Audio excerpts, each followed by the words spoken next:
Hi అండి. ఈరోజు మనం ఇంట్లోనే చాలా సింపుల్గా కానీ రుచి ఉండే ఆలూ పరోటా చేసుకుందాం. ఒకసారి చేస్తే మళ్ళీ మళ్ళీ చేయాలనిపించేలా ఉంటుంది.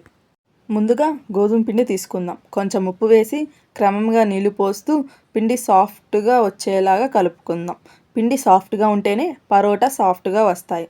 10 నిమిషాలు పిండిని పక్కకు పెట్టేసుకుందాం. ఇప్పుడు పొటాటోస్ తీసుకొని శుభ్రంగా కడిగి మధ్యలోకి 2 ముక్కలుగా కోసి ఒక వెజల్లో వేసి నీళ్లు పోసుకుందాం. స్టవ్ మీద మీడియం ఫ్లేమ్లో బాయిల్ అవ్వనివ్వాలి. ఇక్కడ టిప్ ఏంటంటే ఆలుగడ్డలు బాగా బాయిల్ అయ్యాయా లేదా అనేది పీల్ చేస్తే స్కిన్ సులభంగా వచ్చేస్తుంది. అప్పుడు మన పొటాటోస్ బాయిల్ అయిపోయినట్టే. ఇంకా స్టవ్ ఆఫ్ చేసేసుకొని మన బాయిల్ అయిన పొటాటోస్కి పీల్ ఆఫ్ చేసి ఒక బౌల్లో వేసి స్మాష్ చేసుకోవాలి. అదేవిధంగా తరిగిన పచ్చిమిర్చి ముక్కలు కొంచెం ఉప్పు వేసి మొత్తం కలుపుకోవాలి. ఇది మన స్టఫింగ్. ఇప్పుడు మనం కలుపుకున్న పిండిని తీసుకొని ఒక బాల్గా చేసుకొని కొంచెం ప్రెస్ చేసి మధ్యలో ఈ స్టఫింగ్ పెట్టి మళ్ళీ మూసేయాలి. సాఫ్ట్గా రోల్ చేయాలి. టిప్ ఏంటంటే ఎక్కువ ప్రెజర్ పెట్టి చేయకూడదు, లేకపోతే స్టఫింగ్ బయటకు వచ్చేస్తుంది. ఆ స్టఫింగ్ బయటికి రాకుండా సాఫ్ట్గా రోల్ చేసుకోవాలి.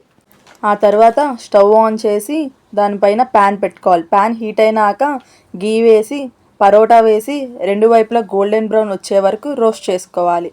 గీ వేసుకుంటే ఇంకో లెవెల్ రుచి వస్తుంది. ఇలా మన hot and tasty aloo paratha ready.